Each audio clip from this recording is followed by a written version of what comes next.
Bonjour à tous, j'espère que vous allez bien, je suis ravie de vous retrouver aujourd'hui. Alors, on y va. Regardons l'énergie, la tendance de votre mois. Qu'est-ce qu'on a? Bah oui, la reine d'épée et le 5 de denier. Alors la reine d'épée, c'est toujours pareil, hein, c'est un mois qui vous amène toujours avec l'énergie dans votre tête. C'est pas étonnant que vous ayez cette carte-là. C'est un mois où vous allez être amené à approfondir certaines choses. On voit que l'énergie du mois, c'est une énergie qui va vous faire réfléchir, qui va vous faire approfondir les choses, analyser des situations, un dossier. Voilà, il y a vraiment ce côté où, encore une fois, on est dans la recherche, on est dans la clarté, dans la compréhension au niveau de ce qu'on veut et de ce qu'on veut plus. Voilà. Alors là, il y a aussi l'idée d'entreprendre aussi peut-être certaines démarches pour certains ou certaines d'entre vous par rapport à une situation matérielle, financière, déjà dans un premier temps, où peut-être que vous allez aller chercher ce qui vous manque. Donc ça peut être l'idée de faire des démarches pour être remboursé de quelque chose ou pour récupérer de l'argent, récupérer une somme d'argent ou en tout cas quelque chose qui a de la valeur à vos yeux, qui a de l'importance pour vous. Pour d'autres ici, on a l'idée que pour certains d'entre vous, c'est un mois où vous pourriez vous sentir un petit peu seul, rejeté, mis de côté, abandonné. C'est vraiment l'énergie du 5 de denier, donc je ne vais pas vous inventer autre chose, hein. C'est l'énergie qui est représentée là. Il y a peut-être ce ressenti-là, mais, il y a un mais, il y a quand même la reine d'épée à côté. C'est-à-dire que là, on ne se laisse pas embarquer par ce que l'on peut ressentir, par les impressions que l'on peut avoir, ou en tout cas par rapport effectivement à une notion de manque. Voilà, une notion de manque qui est présente, ou qui est ressentie. Avec la reine d'épée, on ne se laisse pas embarquer par ces émotions. Et comme je vous le disais tout à l'heure, voilà, l'énergie, elle est dans votre tête, là, j'ai l'impression, hein, ce mois-ci. Bon, on va continuer. On va regarder maintenant, hop, je vais descendre ça un peu. L'aspect positif de votre mois, le valet de coupe, c'est très bien. Là, on a justement une énergie de nouveauté, un renouveau. Au niveau émotionnel, au niveau des émotions, de ce que vous ressentez. Après, l'aspect positif là, ça peut être un début, la naissance de quelque chose. Ça peut être l'arrivée d'un enfant, ça peut être un nouveau départ, ça peut être une rencontre amoureuse, ça peut être enfin quelque chose qui commence ou éventuellement une nouvelle idée, une nouvelle opportunité ou en tout cas quelque chose de nouveau qui génère aussi de nouvelles émotions et ce, dans un aspect positif. On peut avoir aussi là un aspect positif dans un relationnel avec une personne qui est plus jeune que vous. Une personne qui est plus jeune que vous ou avec qui vous avez une différence d'âge, mais ça peut être aussi dans un rapport parent-enfant. À vous de voir si vous êtes l'enfant, si vous êtes le parent, mais on a une énergie positive dans ce rapport, dans cette relation. Après, le valet de coupe, bon, ça va être aussi vos émotions, vos énergies à vous, hein, puisqu'on est sur des coupes. Donc les signes du cancer, scorpion et les poissons. Donc là, il y a peut-être vraiment une notion de renaissance émotionnelle ou de renouveau ressenti intérieurement pour vous-même en tant que signe d'eau. Après, l'aspect positif peut se situer dans une relation avec quelqu'un qui est d'un signe d'eau comme vous, quelqu'un qui est scorpion comme vous, ou alors par rapport à une personne qui est poisson ou cancer. Alors, ce que vous allez avoir à dépasser, le 7 de coupe. Alors ça, c'est marrant. Ce qui est à dépasser, eh bien, avec cette carte-là, c'est une forme de déception. Je pense pas qu'il s'agisse de confusion parce que je vous ai quand même parlé du roi d'épée et de la reine d'épée également. Alors peut-être que vous êtes effectivement à un moment donné confus ou confuse par rapport à des possibilités, par rapport à tout ce qui peut se présenter à vous dans ce mois de février. Il peut être question effectivement de confusion. À ce moment-là, si c'est le cas, eh bien je pense que la clarté va clairement se faire ici. Hein. Voilà. Si vous êtes confus ou confuse, dans l'indécision, dans le doute, à ne pas savoir quel choix faire, quelle direction prendre, quelle option choisir, je pense que le mois va vous amener justement à y voir plus clair, à réfléchir, à creuser, à approfondir, pour pouvoir vous positionner, choisir une direction, ou pour ne plus être justement dans cette forme de doute ou d'indécision. Voilà. Alors, ce qui est à dépasser pour d'autres aussi, ça peut être une désillusion. Hein. Ça peut être une désillusion ou une déception qui a lieu. Voilà. Donc ça, ce sera le défi. Ça sera vraiment quelque chose à dépasser pour vous. Alors, on continue le conseil qui peut vous être donné par rapport à ces énergies. Le 9 d'épée. Encore des épées. Moi, clairement, bon, l'énergie dans la tête, c'est bien à partir du moment où il y a de l'énergie aussi au niveau du cœur, voilà, qu'il y a une forme d'équilibre aussi énergétiquement en vous. Et là, j'ai l'impression qu'en fait, il y a un concentré d'énergie dans votre tête. Et j'ai l'impression que là, le conseil qui vous est donné, c'est peut-être justement de vous ancrer davantage, de faire descendre votre énergie dans votre corps, de la faire descendre. Donc de travailler votre ancrage. Parce que là, on voit qu'il y a beaucoup de peur, beaucoup de stress, beaucoup d'inquiétude, voilà, de peur aussi, d'appréhension, d'anxiété. Alors le conseil qui vous est donné là, avec ce 9 d'épée, eh ben, c'est de lâcher prise, de travailler l'ancrage. Donc là, avec cette carte-là, on conseille, surtout avec l'énergie dans la tête, pour l'ancrage, eh bien, c'est, je sais pas, faire du crochet, faire du tricot, faire faire des choses, des actions qui vous demandent une concentration et qui vous déconnectent de ce qui vous tracasse, de ce qui vous perturbe. Alors, il y a aussi tout ce qui est contact avec la nature, les animaux, le plein air, la mer, la montagne, sont des éléments forts, puissants, qui permettent de se reconnecter finalement à la terre et de travailler sur l'ancrage et de trouver ou retrouver peut-être une forme d'équilibre au niveau de vos énergies. Voilà. Alors, on regarde ici votre énergie à vous et votre état d'esprit. Cavalier de denier, la justice. Bon, alors, ok, là, on voit que vous avez à l'esprit d'atteindre un but, d'atteindre un objectif et je dirais même, quel que soit le temps que ça prend, je pense que ça vous est égal. La seule chose qui vous importe, c'est que les choses évoluent, même si c'est doucement. Vous restez confiant, déterminé par rapport à ça. Et je pense que là, il y a une soif de vérité, une soif de clarté, une soif de justice aussi. Peut-être que vous attendez quelque chose d'important sur un plan juridique, administratif, voire judiciaire aussi. Voilà, on voit bien qu'il y a quelque part une forme de confiance ici, hein, qui est présente. Dans le fait qu'une situation, que quelque chose puisse peut-être s'équilibrer, se réharmoniser ou se rééquilibrer. Vous êtes peut-être aussi, pour d'autres, au niveau de votre état d'esprit, dans l'idée de trancher, de décider quelque chose. Alors ça peut avoir un lien, encore une fois, avec votre vie matérielle ou financière. Peut-être que là, il est question pour vous justement de décider, de choisir ou d'une décision très importante. Il peut être aussi question pour vous d'avoir à peser le pour et le contre par rapport à quelque chose, par rapport à quelqu'un ou par rapport à une situation, un projet, quelque chose qui est peut-être en rapport quand même avec l'aspect matériel de votre vie et peut-être aussi par rapport aux finances. Alors on continue, on va regarder donc la vie émotionnelle et sentimentale. Donc je le répète, c'est important pour toutes celles et ceux qui arrivent.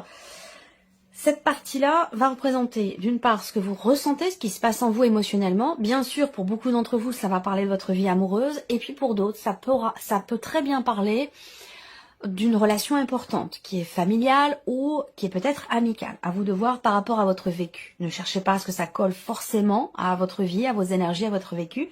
Soit ça vous parle, soit ça vous parle pas. Si ça vous parle pas, vous passez. Vous pouvez aller voir la vidéo de votre ascendant, ou la vidéo de votre signe lunaire. Peut-être que ça vous parlera davantage pour un domaine de vie en particulier. Alors, on y va ici, vie émotionnelle et sentimentale. Et encore ce 9 d'épée, encore ce 2 d'épée. Là, vous êtes tracassé. Vous êtes tracassé parce que vous avez justement, et ça je viens d'en parler, donc comme je vous l'ai dit, ça peut être en lien avec un divorce aussi, puisque j'ai parlé de tout ce qui est administratif, juridique. Mais de manière globale, on voit bien que là, on se fait des nœuds au cerveau, très clairement. On se fait des nœuds au cerveau parce que là, avec le 2 d'épée, il y a de la contradiction, il y a de l'hésitation. On n'arrive pas à faire un choix, on n'arrive pas à décider quelque chose. Et c'est quelque chose qui prend littéralement la tête, voyez. Donc généralement le 9 d'épée, ouais, c'est mieux représenté ici, c'est une iconographie plus classique. Vous voyez la personne ici, elle tient ses mains, elle tient sa tête entre ses mains. Donc elle se tient, elle se prend la tête littéralement. Donc là, eh bien vous avez ce 9 d'épée sur la vie sentimentale. Donc on est perturbé. Voilà, le 9 d'épée, je vous avouerai que bon, c'est la carte où on se fait du souci, on s'inquiète, on est anxieux, anxieuse. On est dans le doute, on a de la peine aussi peut-être pour certains d'entre vous. Et puis c'est tellement, le mental tourne tellement qu'on peut aussi avoir des insomnies ou des difficultés à s'endormir le soir. Donc il y a vraiment cette énergie-là qui ressort, rapport à une dualité intérieure, rapport à une contradiction, un esprit de contradiction, une hésitation, un choix, vous êtes entre deux. Vous avez un choix à faire, une décision à prendre et ça a l'air compliqué. Il va être question pour vous d'affirmer votre choix, votre position. Il va falloir choisir et il se peut que ce soit difficile effectivement. Ce que je conseille toujours avec cette carte-là, c'est d'écouter son intuition. Parce que là, on a l'eau, on a la lune, on a les éléments qui représentent tout ce qui est en lien aux émotions, tout ce qui est en lien avec l'intuition. Donc quand on n'arrive pas à choisir, à décider avec le mental, avec la réflexion, eh bien, il est question ici de s'en remettre à ce qui se passe au plus profond de soi, d'écouter son cœur parler, d'écouter ses intuitions. Ça, c'est très important de savoir écouter ses intuitions pour pouvoir justement décider et choisir quelque chose. Mais là, on voit que vous êtes perturbé par quelque chose qui a de l'importance pour vous, qui est très investi émotionnellement ou dans votre vie, bien sûr, sentimentale, dans un relationnel important. Je vais recouvrir ici avec le petit Lenormand après. On continue. La vie active et professionnelle pour vous les scorpions. La force et l'empereur. Bon, bah dites donc, là, on prend le taureau par les cornes. Il y a ici une énergie très forte qui se dégage là. Vous avez 2 arcanes majeures, donc c'est un pan important de votre vie, l'aspect professionnel. Avec la force, il est question ici peut-être, pour certains d'entre vous, de nouvelles responsabilités, davantage de responsabilités. Et ça peut être quelque chose qui fait que vous êtes fier de vous. Il y a ce côté où, voilà, j'ai la tête haute, le dos bien droit, il y a une certaine fierté, rapport effectivement à des responsabilités au niveau professionnel. Donc peut-être qu'il y a un changement sur ce point-là pour certains d'entre vous. Pour d'autres, là, on va me parler aussi de votre hiérarchie. Alors là, on peut avoir deux lectures différentes par rapport à la hiérarchie qui est là, qui est présente. Soit c'est une hiérarchie qui est extrêmement boostante, extrêmement motivante, qui vous fait avancer, qui vous fait véritablement être en confiance, donc vraiment une hiérarchie qui vous porte et qui vous emmène loin. Soit pour d'autres ici, on peut voir une hiérarchie à l'opposé. Alors ça va dépendre évidemment, vous prenez ce qui vous parle, vous laissez le reste de côté, mais on a vraiment l'extrême opposé où on peut avoir une hiérarchie qui est écrasante, voilà, ou quelqu'un qui impose une espèce de une rigueur qui est très présente, mais une rigueur à la limite de l'autoritarisme. Vous voyez, il y a quelque chose comme ça de très et pas forcément évident à gérer aussi. Alors bon. Pour le travail aussi, hein, on a cette idée également pour certains d'entre vous de faire en sorte qu'une situation ou un sujet particulier soit abordé, carte sur table, et qu'une situation, il y a vraiment cette idée de mettre de l'ordre par rapport justement peut-être à un désordre. Est-ce que c'est mettre de l'ordre tout simplement dans vos affaires, votre bureau ou c'est peut-être arriver à structurer, à cadrer les choses dans votre manière aussi peut-être de travailler. Ça peut être quelque chose comme ça également. Alors, l'aspect matériel et financier. 5 d'épée, le monde. Bon, alors, là, on a une finalité. On a un aboutissement dans une situation. C'est marrant, ça me parle. Je crois que j'ai eu aussi cette énergie-là pour un autre signe. Il y a une finalité, un aboutissement par rapport à une situation qui n'est pas forcément agréable financièrement. Voilà. Ouais, là, on a il y a quelque chose qui se règle en fait là, hein, une situation qui se règle. On est sur un 5, donc une situation de crise, une situation problématique. Alors peut-être que c'est un lien aussi avec la sphère professionnelle. Hein. Là, il peut être question de se mettre en avant. Est-ce que là, on se dit, bon voilà, ben moi je pense que je mérite une augmentation. Je pense que j'ai suffisamment donné cette année, l'année dernière, les mois qui ont suivi, qui ont précédé, pardon. J'ai beaucoup donné et je n'ai pas reçu ce que je devais recevoir en retour. Donc là, je vais m'imposer et je vais faire en sorte que les choses se règlent et que la situation se mette un petit peu en ordre. Peut-être que ça a un rapport avec ça aussi, hein, pour certains d'entre vous, un rapport avec la vie professionnelle.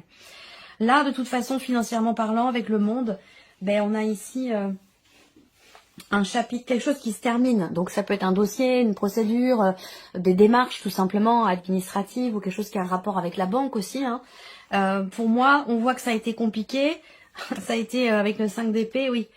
Il a fallu expliquer, il a fallu argumenter, même si peut-être que vous n'avez pas été cru, vous n'avez pas été pris au sérieux, ou prise au sérieux. Mais je pense que là, eh bien, on arrive au bout. C'est-à-dire que là, il peut y avoir un soulagement et l'idée de pouvoir aussi se défaire d'une situation qui n'était pas facile à gérer. Ça peut être l'idée de se délivrer également peut-être de certaines mensualités, d'un prêt bancaire ou quelque chose comme ça. En tout cas, on a une notion d'aboutissement. Là, pour d'autres, pour terminer sur ce plan-là, il peut y avoir des contrariétés par rapport à l'étranger. Alors, ça peut être par rapport à une autre région, un autre département, voire même l'étranger. Donc, je ne sais pas, est-ce que vous êtes en relation directe et régulière avec quelqu'un, financièrement parlant, quelqu'un qui est loin de vous, ou quelqu'un qui est à l'étranger, mais on voit que là, avec le 5 d'épée, il y a quelque chose à régler. Hein. Voilà, par rapport à ça. On termine votre évolution personnelle et spirituelle. Le chariot, le 7 de denier. Bon, c'est bien. On voit que vous allez de l'avant, vous avancez. Et c'est intéressant d'avoir ce chariot en termes d'évolution personnelle. Parce que ça veut dire quoi? Ça veut dire par rapport à tout ce qu'on a vu là, que de toute façon, malgré une prise de tête, malgré une dualité, malgré une hésitation, malgré des doutes ici, vous avancez. Pourquoi vous avancez? Parce que vous prenez le temps d'être quelque part observateur, observatrice de tout ce que vous avez pu faire, de tout ce que vous avez pu donner, de tout ce que vous avez pu investir. Et donc là, on voit qu'il y a une forme de bilan qui se fait de tout ce qui a été vécu, traversé, entrepris, partagé, donné. Vous faites le point, vous faites le bilan, vous analysez, vous faites le point, et puis je pense que là, vous vous rendez compte que de toute façon, vous avancez, et que finalement, le chemin que vous avez parcouru, et là où vous en êtes aujourd'hui, je pense que vous en retirez quelque part satisfaction, ou en tout cas, vous comprenez quelque chose par rapport à ça. Voilà, donc là, c'est un mois où vous allez être vraiment dans l'analyse. Voilà. Alors, il peut y avoir aussi pour d'autres, pour un développement personnel, pour aussi un cheminement, une évolution spirituelle également, il se peut que ce mois-ci, vous vous déplaciez. Alors, ça peut être un déplacement, un voyage, c'est pas forcément pour 15 jours, 3 semaines, hein, ça peut être juste pour un week-end, mais il y a un déplacement ici qui va être extrêmement constructif pour votre évolution. Je pense que c'est un rapport avec le domaine spirituel. Je sais pas, est-ce que vous allez assister à une conférence? Est-ce que vous allez participer à, je sais pas, un groupe de parole, un groupe ou des soins en groupe ou je sais pas, quelque chose comme ça qui va être extrêmement constructif. Voilà. Alors on continue avec le petit Lenormand. Je reviens ici sur la vie sentimentale, qui est pas évidente là. Enfin en tout cas ou sur un plan émotionnel. Ça peut être ici ce qui vous prend littéralement la tête. Hein, ça va être un sentiment de solitude. Ça va être aussi le célibat, tout simplement. C'est un mois qui peut être lourd à porter quand on est célibataire. C'est un mois qui peut être lourd à vivre quand on n'a personne dans sa vie parce qu'on nous rabâche à longueur de temps, la Saint-Valentin, voilà, les cadeaux. Bon, voilà, c'est quelque chose qui appuie là où ça fait mal quand on est seul, quand on n'a personne à aimer ou personne qui nous aime, en tout cas sur un plan amoureux, bien sûr. On va trouver de l'amour dans d'autres rapports humains, dans d'autres relations. Mais là, on voit que ça peut être ce plan-là, cette idée d'être seul, de se sentir isolé aussi peut-être. C'est quelque chose qui est difficile à vivre. Hein. Alors, on continue. Là, il peut y avoir une hésitation. Il peut y avoir une hésitation dans le fait de s'investir ou non vis-à-vis d'une personne qui est proche de vous. Et là, pour le coup, c'est pas forcément amoureux. Bien sûr, ça le sera pour beaucoup d'entre vous, mais ça peut aussi être dans un rapport peut-être même professionnel, amical ou familial. Ce que je vois ici, c'est que il y a cette idée de ne pas réussir à se positionner par rapport à une personne, de ne pas réussir non plus à prendre le recul et la hauteur nécessaire pour justement prendre une décision importante ou faire un choix. Alors peut-être que pour d'autres ici, il y a une personne de votre entourage qui est là pour vous soutenir, qui est quand même là, qui est quand même présente pour vous, même si il est possible que vous ne la voyez pas, cette personne-là. Il est possible que vous soyez presque aveuglé par ces choix que vous avez à faire, par cette situation que vous vivez tellement mal que vous ne parvenez plus, pour certains d'entre vous, à voir là où les personnes qui sont présentes, qui sont autour de vous et qui vous tendent la main et qui sont là pour peut-être vous apaiser, en tout cas pour vous écouter, pour vous aider et vous aiguiller aussi peut-être si vous avez un choix à faire important. Pour d'autres, on a l'énergie du passé qui est présente. Donc, est-ce que là, vous avez un choix cornélien à faire par rapport à quelqu'un du passé? Voilà.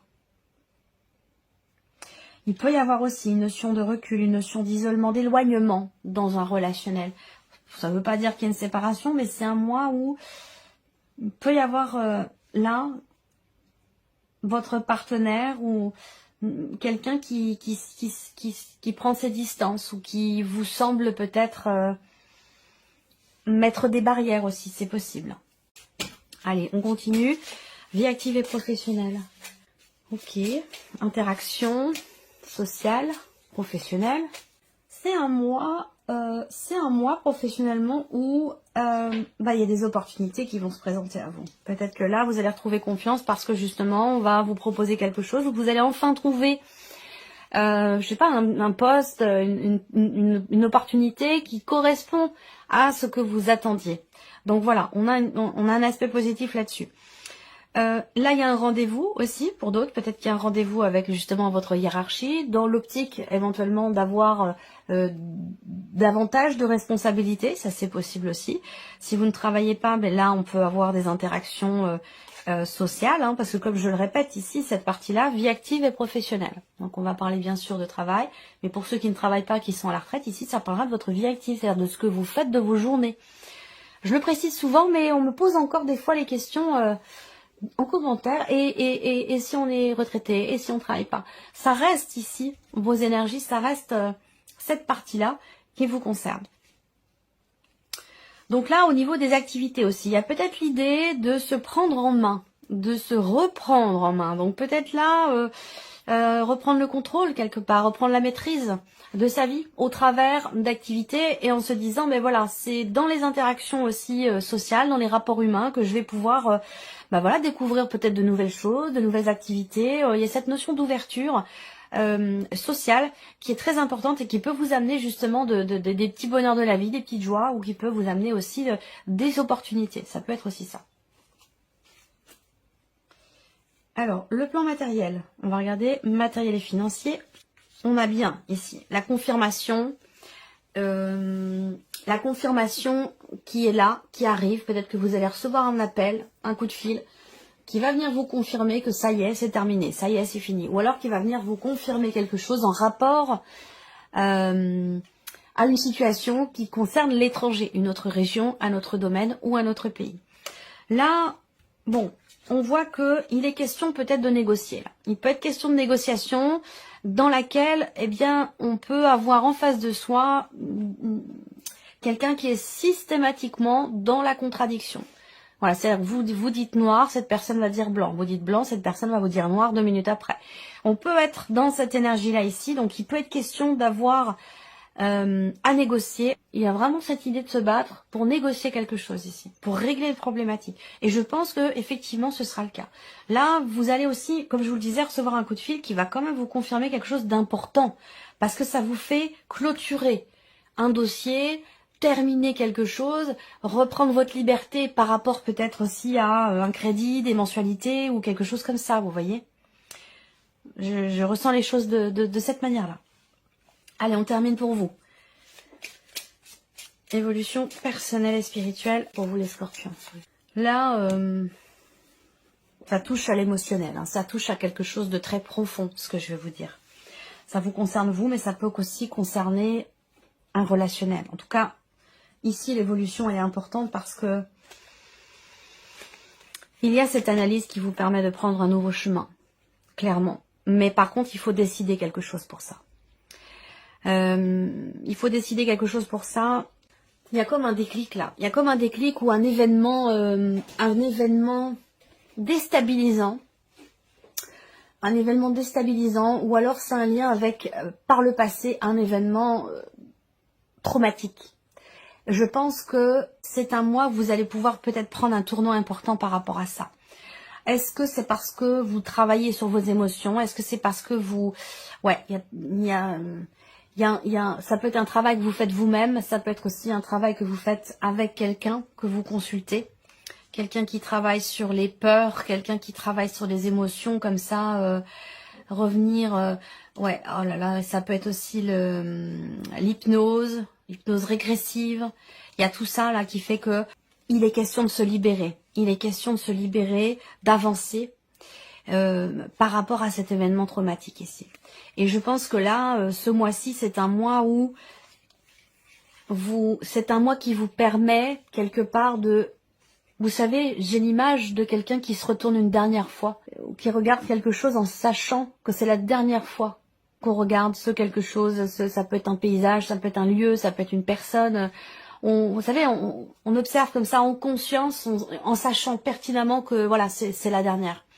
Et donc ça, voilà, là, il y a l'idée de, vous voyez, d'avancer en fait, hein, ici, clairement. D'avancer par rapport à quelque chose qui a été, qui est, mais je pense qui a été, parce qu'il y a quand même un travail d'analyse, de réflexion, qui a pu être traumatisant quand même ici. Et je pense que là, voilà, il y a comme un déclic ou un positionnement justement. On en a parlé, un positionnement, une prise de décision, c'est un rapport avec l'émotionnel, j'en ai parlé ici aussi. C'est ce positionnement qui permet ce déclic et qui permet aussi d'avancer. Voilà pour vous mes chers scorpions, j'espère que cette vidéo résonne en vous, j'espère que cette vidéo vous a plu, que ce tirage résonne en vous. Merci à vous, merci de votre présence, de votre fidélité, merci pour votre écoute tout simplement. Et puis on se retrouve très bientôt pour les prochaines vidéos.